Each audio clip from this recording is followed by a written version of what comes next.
ನಮಸ್ಕಾರ, ನ್ಯೂಸ್ 26ಗೆ ಸ್ವಾಗತ. ಸುರಪುರ ತಾಲೂಕಿನ ಕೆಂಬಾವಿ ಪಟ್ಟಣದ ಎಳ್ಳ ಅಮಾವಾಸ್ಯೆಯ ದಿನವಾದ ಗುರುವಾರ ಕೆಂಬಾವಿ ಪಟ್ಟಣದಲ್ಲಿ ಜನತೆ ತಮ್ಮ ಹೊಲಗಳಿಗೆ ತೆರಳಿ ಚರಗ ಚೆಲ್ಲಿದ ನಂತರ ವಿವಿಧ ಬಗೆಯ ಊಟ ತಿಂಡಿ ಸವಿದು ಸಂಭ್ರಮಿಸಿದರು. ಎಳ್ಳಮಾವಾಸ್ಯೆಯ ಹಬ್ಬದ ಅಂಗವಾಗಿ ಕೆಂಬಾವಿ ಪಟ್ಟಣದ ಶಶಗಿರಿರಾವ ಕುಲಕರ್ಣಿ ಅವರ ಹೊಲದಲ್ಲಿ ಏರ್ಪಡಿಸಿದ್ದ ವಿಶೇಷ ಸಂಗೀತ ಕಾರ್ಯಕ್ರಮದಲ್ಲಿ ಹಳೇರಾವ್ ಕುಲಕರ್ಣಿ ಸಂಗೀತ ಕಾರ್ಯಕ್ರಮವನ್ನು ನೀಡಿದರು. ಸರ್ವೋತ್ತಮಾಚಾರ್ಯ ಹಾರ್ಮೋನಿಯಂ ತಬಲಾ ಸಾಥ್ ನೀಡಿದರು. ರೈತರಿಗೆ ಸುಗ್ಗಿ ಹಬ್ಬವೆಂದೇ ಬಿಂಬಿತವಾಗಿರುವ ಗ್ರಾಮೀಣ ಪ್ರದೇಶದ ಸೊಗಡಿನ ಹಬ್ಬ ಎಳ್ಳಮಾವಾಸ್ಯೆಯನ್ನ ಪಟ್ಟಣ ಸೇರಿದಂತೆ ಹಲವು ಗ್ರಾಮಗಳಲ್ಲಿ ಗುರುವಾರ ಜನತೆ ಬಹಳ ಸಡಗರ ಸಂಭ್ರಮದಿಂದ ಆಚರಿಸಿದರು. ಜೋಡೆತ್ತು ಗಾಡಿಗಳ ಚಕ್ಕಡಿಯಲ್ಲಿ ರೈತರು ತಮ್ಮ ಪಾರಿವಾಳ ಸಮೇತ ತಮ್ಮ ಹೊಲ ಗದ್ದೆಗಳಿಗೆ ತೆರಳಿ ವಿಶೇಷವಾಗಿ ಜೋಳ ಬಿತ್ತಿದ ಹೊಲಗಳಿಗೆ ಹೋಳಿಗೆ, ಜೋಳದ ರೊಟ್ಟಿ ಹಾಗೂ ಸಜ್ಜೆ ರೊಟ್ಟಿ, ಚಪಾತಿ, ಜೋಳದ ಕಡುಬು ಸೇರಿದಂತೆ ವಿವಿಧ ಬಗೆಯ ಭಕ್ಷ್ಯ ಭೋಜನಗಳನ್ನು ಭೂಮಿ ತಾಯಿಗೆ ಸಮರ್ಪಣೆ ಮಾಡಿ ಚರಗ ಚೆಲ್ಲಿ ನಂತರ ಬಂದು ಮಿತ್ರರೊಂದಿಗೆ ಊಟ ಸವಿಯುವ ಸಂಪ್ರದಾಯವೇ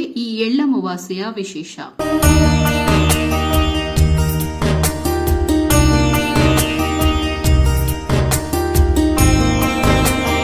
ವಿಶೇಷ ಸಂಗೀತ ಕಾರ್ಯಕ್ರಮ ರೈತರಿಗೆ ಸುಗ್ಗಿ ಹಬ್ಬವೆಂದು ಕರೆಯುವ ಎಲ್ಲ ಅಮಾವಾಸ್ಯ ಹಬ್ಬದ ಪಟ್ಟಣದ ಶೇಷಗಿರಿರಾವ್ ಕುಲಕರ್ಣಿ ಅವರ ಹೊಲದಲ್ಲಿ ವಿಶೇಷ ಸಂಗೀತ ಕಾರ್ಯಕ್ರಮವು ನಡೆಯಿತು. ಕಾರ್ಯಕ್ರಮದಲ್ಲಿ ಮಾತನಾಡಿದ ಹಿರಿಯ ಸಂಗೀತ ಕಲಾವಿದ ಸರ್ವೋತ್ತಮಾಚಾರ್ಯ ಜೋಶಿ, ನಿಸರ್ಗದ ಮಡಿಲಲ್ಲಿ ಕೆಲವು ವಾದ್ಯಗಳೊಂದಿಗೆ ಆಡುವ ಸಂಗೀತದ ಧ್ವನಿಯಲ್ಲಿ ಮಾಧುರ್ಯ ಭರಿಸುತ್ತೆ. ನಂತರ ಕುಲಕರ್ಣಿ ಇಂದಿರಾ ಕುಲಕರ್ಣಿ ಅವರಿಂದ ಭೂಮಿ ತಾಯಿ ಮಡಿಲಲ್ಲಿ ವಿಶೇಷ ಸಂಗೀತ ಕಾರ್ಯಕ್ರಮ ನಡೆಯಿತು. ಹಾರ್ಮೋನಿಯಂ ರಾಜ ಕುಲಕರ್ಣಿ ಪ್ರಮೋದ್ ತಾಳ್ ಸಾಥ್ ನೀಡಿದರು. ವರದಿ ರಾಚಪ್ಪ ಎಸ್ ಕುಂಬಾರ್, ನ್ಯೂಸ್ 26 ಕನ್ನಡ, ಸುರಪುರ.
ಇನ್ನಷ್ಟು ಸುದ್ದಿಗಾಗಿ ನೋಡ್ತಾ ಇರಿ ನ್ಯೂಸ್ 26 ಕನ್ನಡ. ನಾವು ನಿಮ್ಮೊಂದಿಗೆ.